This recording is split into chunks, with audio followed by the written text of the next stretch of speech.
and I got paranoid, and I started to feel like they was plotting to kill me. So I end up running into the middle of Eastern Parkway, and my friend came out. He's like, "What are you doing?" And welcome back to another episode of New York Queens Unplugged. I'm Nikki. And I'm Nay. And we're the New York Queens Unplugged. So welcome, everyone.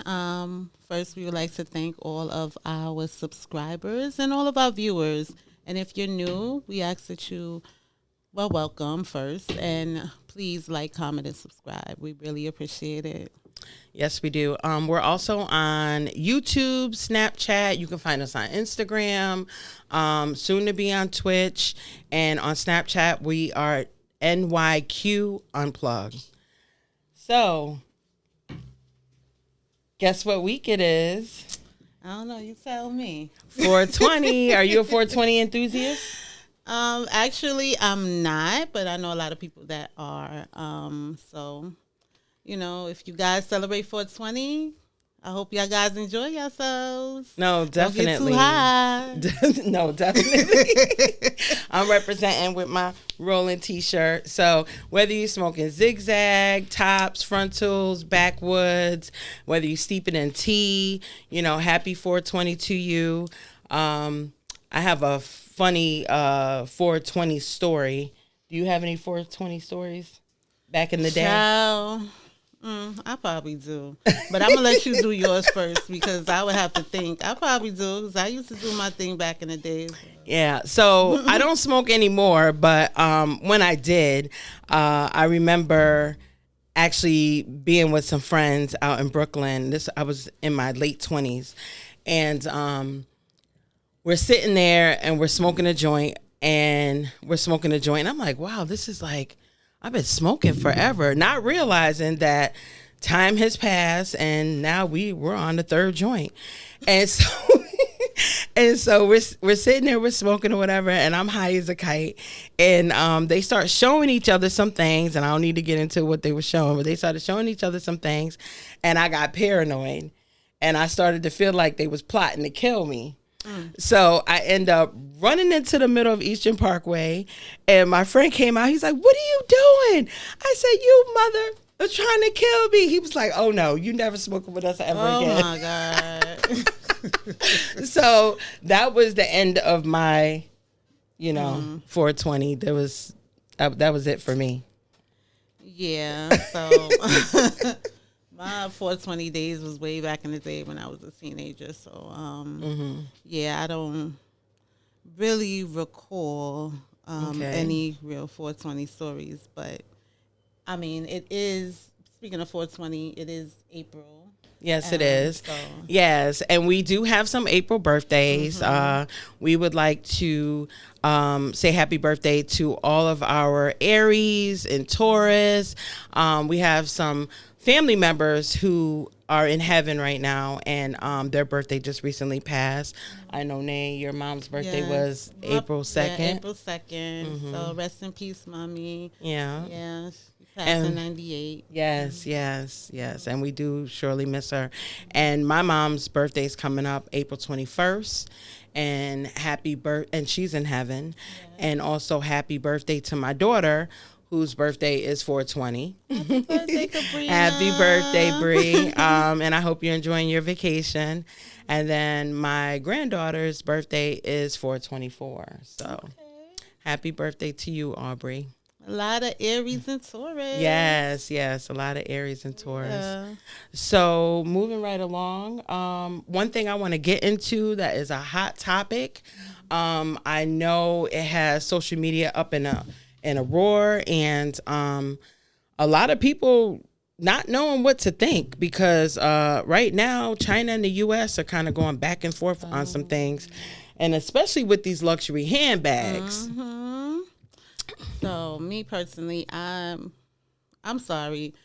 I spend my money in other ways. I've never been into buying luxury handbags. Listen, I'll go to Target, see a nice cute bag. I'll do Nine West. I might do Coach. Listen, I don't got time for that. But like you said, come to find out, they ain't real anyway. Yeah, they're not real. So China now is has come out and said, listen, all you United States customers, if you want to come to us, you can come to us and buy what we make for the American population, what we're selling to some of these corporations. Maybe we're selling it to them at $1,400. They're taxing you like triple times that, so you end up paying like $10,000 for a bag, depending on what kind of bag you're buying. And come to find out, it may have only taken them $1,400 to make. And I know they were talking about, I think that was one of the bags was the Birkin bag. So I know Birkins are pretty expensive. Oh, yeah. my God. So if it's $1,400 to make, then they send it to the whoever they're, who's ever selling the bag, and then the bag is marked up to like 38 grand, which to me is absurd. That's crazy. It is crazy. And then they were also talking about like Prada being a part of that and Hermes, and some of these bags are being made for as much as $100. And then they're being sold to you for $3,000, $4,000, $5,000. I'm sorry. Back in the day, even now, that's a used car. Yeah.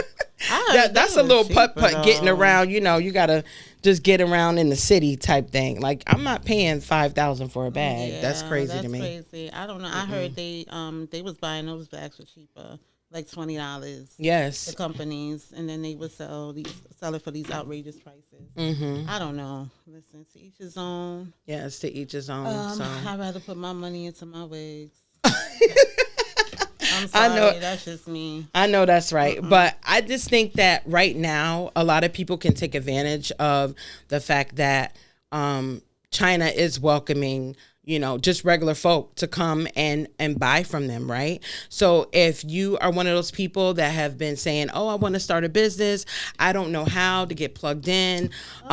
These companies are all over TikTok saying, hey, buy here. Hey, we're selling these bags. If you want to sell secondhand retail, from makeup to the bags to shoes, whatever, even hair, you have a lot of the Arabs that have these corner stores on every block, and you wonder how they do it, and they're in our community. So, hey, now's the time, take advantage of it. Like Trump said, make America great again. Hey, make your hood great again. You can go to these suppliers and start your business and get it popping, But my question is, are they going to really sell like that if the word goes out that these bags are $20? If you can buy them for $20, how can you resell them for, a price that's more than that if they already know? The word is going around, these bags are cheap. They're $20 a buy. So look at it like this, right? Think about how many people are actually going to go to the Chinese and say, China. Okay, I want this in bulk. You know what I'm saying? You have to go to China, right? Well, you don't have to go to China, but you got to get in touch with the Chinese corporation that's selling them. Okay. So if you go and you get in touch with this Chinese corporation, you say, hey, I want to buy 1,000 bags. How many people? Because you have to buy a certain limit. They're not just letting you buy 1 or 2 bags at a time, right? So after you buy a certain limit, now you're like, okay, yeah, I got to make my money. I'm pretty sure people are going to be cool with paying $100 opposed to paying $2,000 to $3,000. That's true. You get what I'm saying? Because now it's affordable. Yeah. So okay. Same thing. And even with Canal Street, think about all the people that got arrested for selling fake bags. Come to find out, they all were the same the whole time. They all was fake. They all were the same. So like, how does that work? I guess that's a topic for another day. That's crazy. We want to get into, we have a very special guest today. Her name is Michelle Bonet. And Michelle is here with us to talk about her stint being incarcerated. She went through a very difficult time during her incarceration, because at the time that she was incarcerated, there was a test called the Indiko analyzer test. Yes. And this test was supposed to gauge for drug use. Okay. And she's going to be back with us in a few minutes to tell us how this test changed her life. We'll be back in a few minutes. And we're back with New York Queens Unplugged. We're here with Michelle Bonet. Welcome, Michelle. Hi, thanks for having me. Yes. Thanks for coming. My pleasure. Now, you're here to tell us about the Indiko analyzer test. Yes. Yes. It was a drug test that was implemented 2 weeks before I went on my first trailer visit. I had earned trailers because they had moved me very far away from my family. And the drive was hard for my husband. So when you get trailers, it's called FRP, Family Reunion Program. Mm-hmm. You can visit for 3 days. And you give your urine a week before, the morning of, and directly after. Well, I didn't do drugs. I didn't think it was going to be a problem. Mm-hmm. I gave my urine as I was supposed to, started my visit, and in the middle of the second day, they called me out, and I thought I was going, I don't know, get my meds or something. And they said, you tested positive for something called AB Panaca, which I didn't know what it was. Okay, I don't know what that is either. It's K2. Oh. I'm sorry. I'm sorry. Can we pause for a second because we want the viewers to understand exactly where you come, because so you were incarcerated. I was incarcerated, and I was in Bedford, and Bedford Correctional Facilities here in Westchester County, right? And I live in Westchester, but I needed a program, and the program was at Albion Correctional Facility, which is pretty much Canada. Okay. It's like on the other side of Lake Erie. So I headed up there, and I was really having a hard time with my husband bringing the kids up. He'd leave at like 1 o'clock in the morning, drive all the way up there, wait in front of the gate, visit with me, drive all the way back afterward, and make it back by like 9, 10 p.m. And he did this every 4 weeks, 3 weeks. So getting this trailer program is really important for us as a family to be able to visit consecutively for 3 days, privately, not in a visit room. These are, they were big gains for our family. And the more important thing, to do that drive and be able to stay for 3 days and not have to do it all at once. So it took me 18 months to earn these trailers. And when I did, apparently they had just implemented a new drug test system. And I thought they were joking with me. When he told me that I tested positive, I was like, kind of, where's the punchline? Yeah, no, definitely. And he told me no, and I said, I don't even know what AB Panaca is. And it didn't matter. I didn't get to say goodbye to my family. They sent me to SHU. Okay. And how long were you in SHU? For 79 days. Wow. Yeah. So can you tell me what your mental health was like when you were in SHU?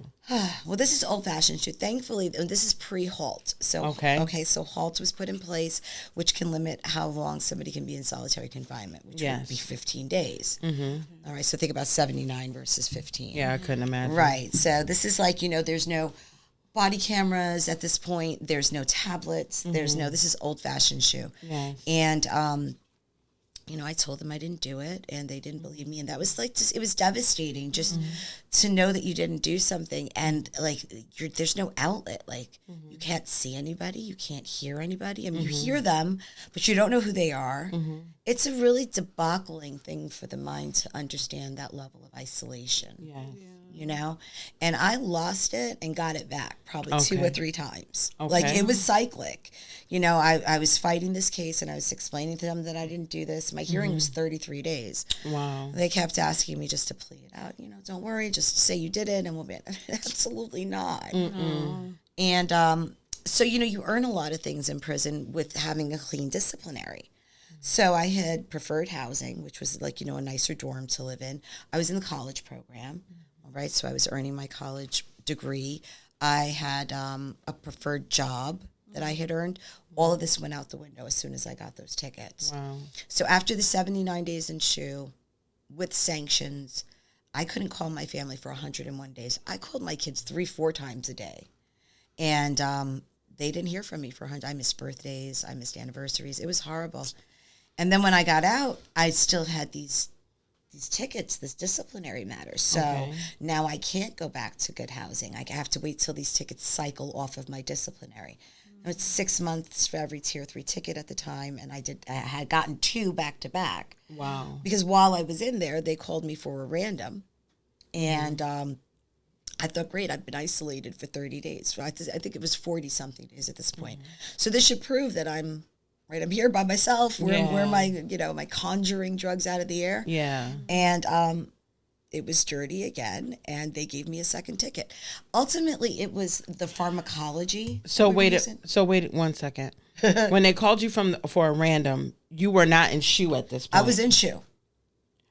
So how were you getting drugs in SHU? Well, I could give you the colorful answer for that, which is that a lot of people, when they know they're going to SHU, do something, colorful term that I didn't know before prison, called boofing.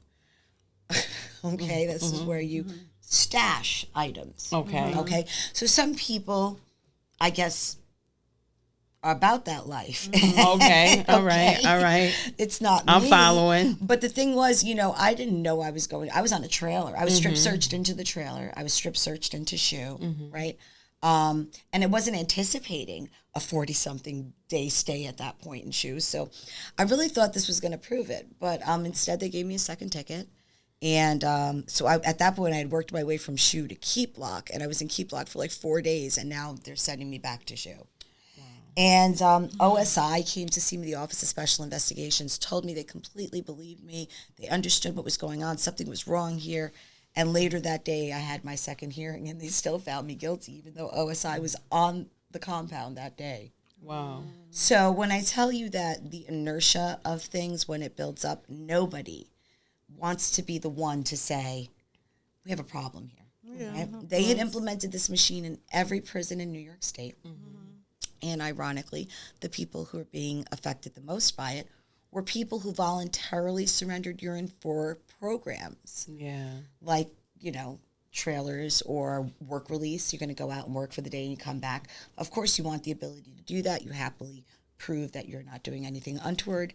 And, it's part of the process. So you would think that they would have figured out that the first people impacted by this, what did they think all at once, every model inmate who had earned these programs had all just decided to start doing drugs the same week? But ultimately what they really thought was that they had gotten a system that had caught a drug that they weren't used to testing for. Okay. So, and I think, it speaks to the culture. They were more apt to believe that all of the model inmates were on this drug than to believe that there was something wrong with their system. And nobody wanted to be the superintendent to stand up. Nobody wanted to tell anybody. Yeah. And, we talk about this all the time, the culture of docs and how challenging it is when you have everything built around an ideology. No one wants to be that one person to say, oh, maybe we shouldn't do this. Yeah. Because every disagreement is seen as dissent. And that's a problem because it doesn't create an environment where you can really fix things and address problems. Look at Amazon. If Amazon can't get something to somebody on time in a certain number of times, they're going to figure out why they can't get it from point A to point B. No, right, exactly. right. Like they're going to adjust and modify. And of course, they're going to adjust their logistics. Right. None of that happens here because they don't want to let go of this world that they've built. Yeah.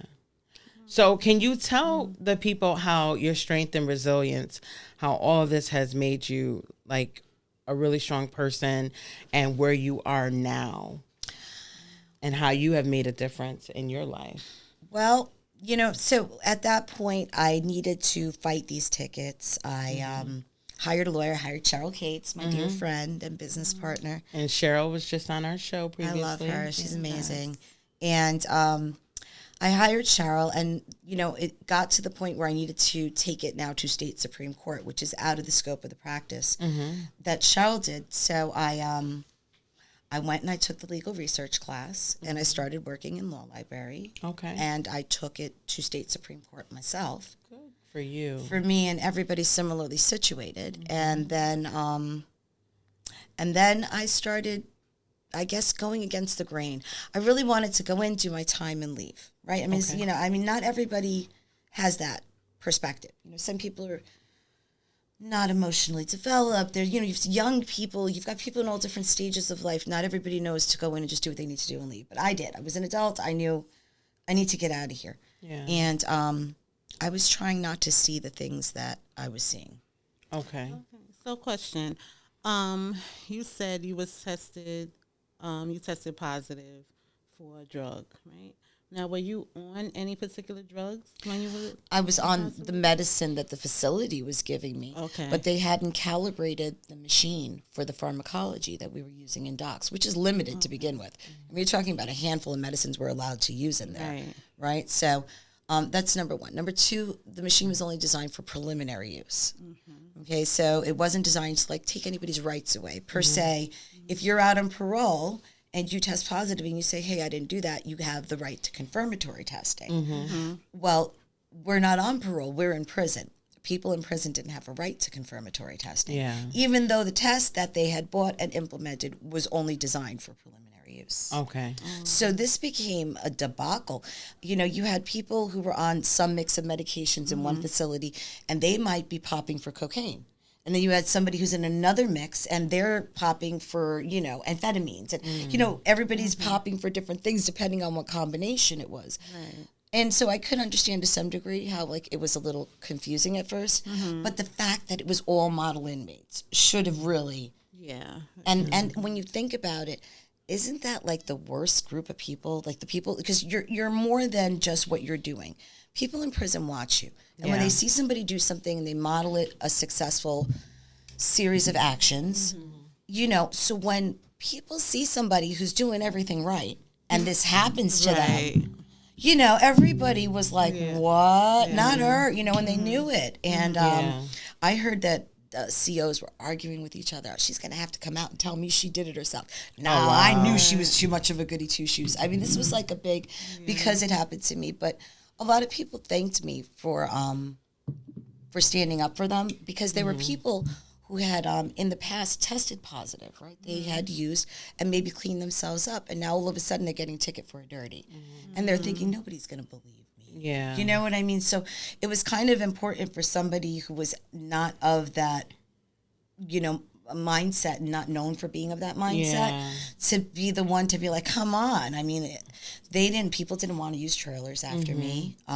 Everybody was very concerned about, like, their own mix of medicines. Of course. So they what you probably had was afraid. a lot of people decided to go off their mental health meds so that they wouldn't test positive. Yes, including me. Because the second time I tested, I had to do something. And now they were going to let me out. And I'm thinking, I don't want to be doing this a third time. I mean, I saw some crazy stuff in SHU.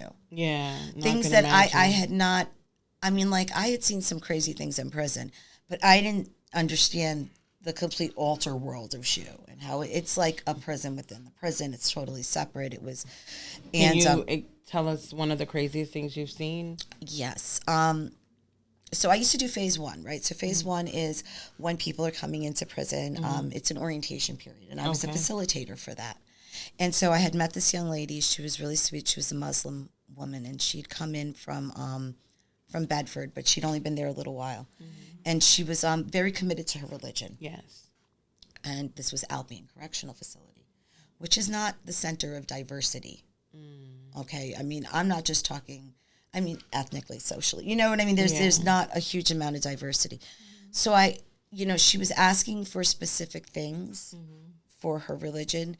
And I was trying to explain to her, I want you to have everything you want, but I don't want this to go south for you.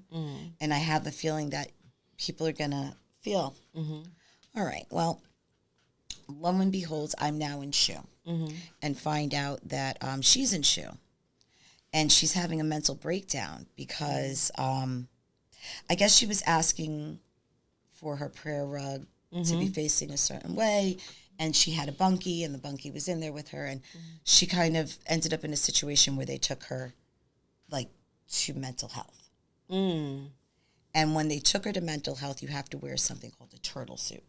Okay. So what happens is they're afraid you're going to use your garmentry to do things to yourself or others. So you have to wear, it's a padded suit that's Velcroed on the cord. Right. It looks kind of like a catcher's mitt, but a giant one. But I mean, and this is, and this is always an issue for me that the rules in prison weren't designed for women. The rules in prison were designed for men and just applied to women. Okay. So this turtle suit wearing thing doesn't accommodate women who are menstruating. And you're talking about underwear and their right to have it. So there's a lot of issues that women face when they go into OB, which is observation. When you're saying, okay, I need mental health, I'm not well, I need to go somewhere. The first thing they do is strip you of all your clothes, put this turtle suit on you, and put you in a room with like a mattress on the floor.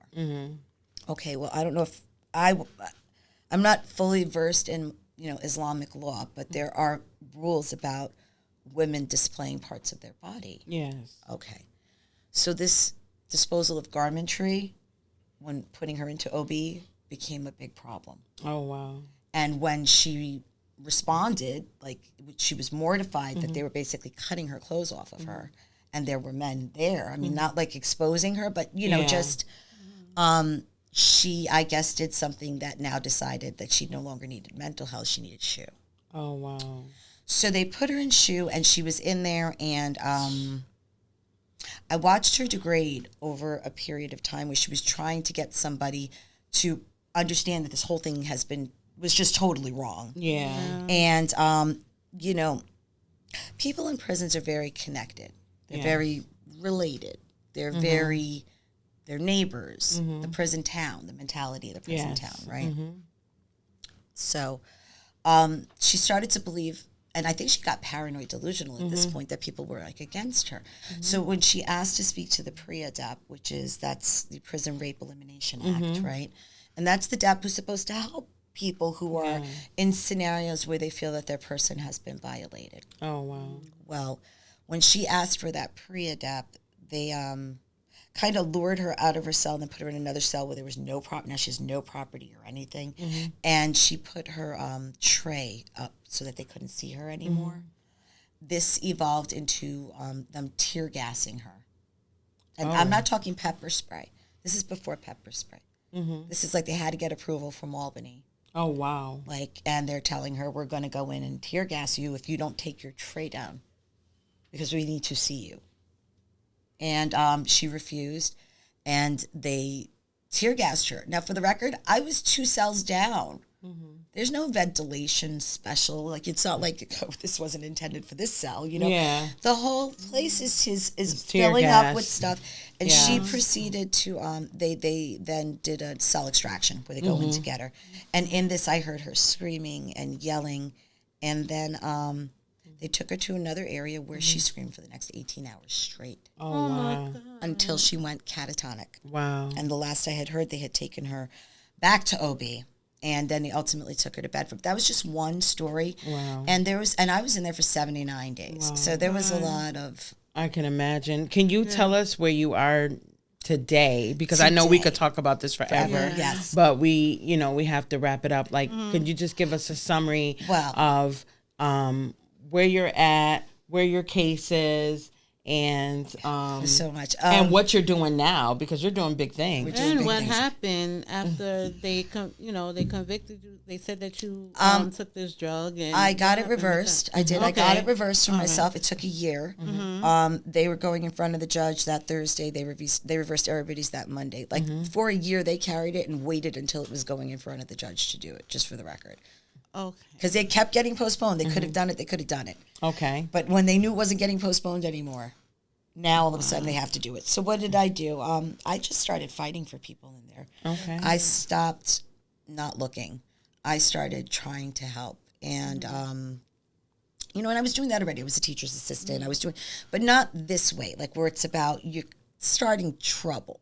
Where you're doing things that the facility may not like. But at that point, you've done the most to me. So what else is there?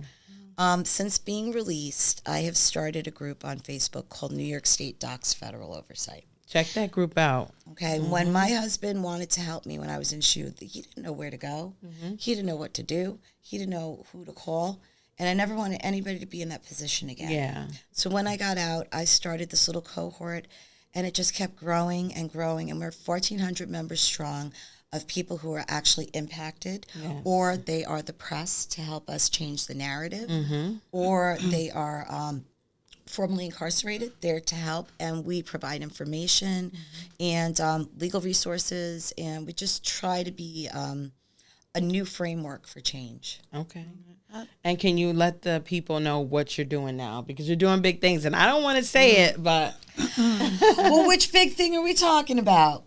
Well, you're in school. Okay, yes, you're paralegal. I'm a Do I need to paralegal. Okay, no, I just there's a lot, and Yes. I work with a lot of attorneys right now. I'm very blessed. I work as a paralegal, helping with civil matters. I do visitation suspensions. Yeah. I do a host of things. And I am currently at the Paralegal Pathways Initiative out of Columbia Law School. That's awesome. And I'm very excited about Yes, that. and you should I be. am finishing my bachelor's degree, which is, I think I've got like one semester left. And I'm headed to law school. That is awesome. I'm doing it. I'm going to take the LSATs, and I hopefully will continue my collaboration with Columbia Law, and maybe they may see fit to admit me. Oh, that'll be great. Well, we're going to be praying for you. Thank We're you. so thankful that you stopped by the show today. And Nay, do your thing. Yeah, I just want to say that I appreciate you because you telling your story. You said that you actually got off, right? They found out that it was a glitch. They made a mistake, but instead of you just taking that, you went and fought for others. My husband, wanted me to get a hair follicle test, and it would have proved it for me, but nobody else, and that was unacceptable. Right. And that's what makes you a New York queen. Yes. So Thank you. do want to give you a crown. Yes. Because you deserve it. And Yes, you are you truly do. Thank a New you. York queen. All right. You're amazing. We love you. Thank you Yes, so much. we I love love you you. guys. I love the show. I love what you're doing Yes, here. thank you. I love how you're just giving everybody a voice. Yes, definitely. As queens, we all have to have a voice. Yes. And thank you for stopping by again. You're welcome. And that concludes our episode with Michelle Bonet. And we are New York Queens Unplugged. And thank you for watching.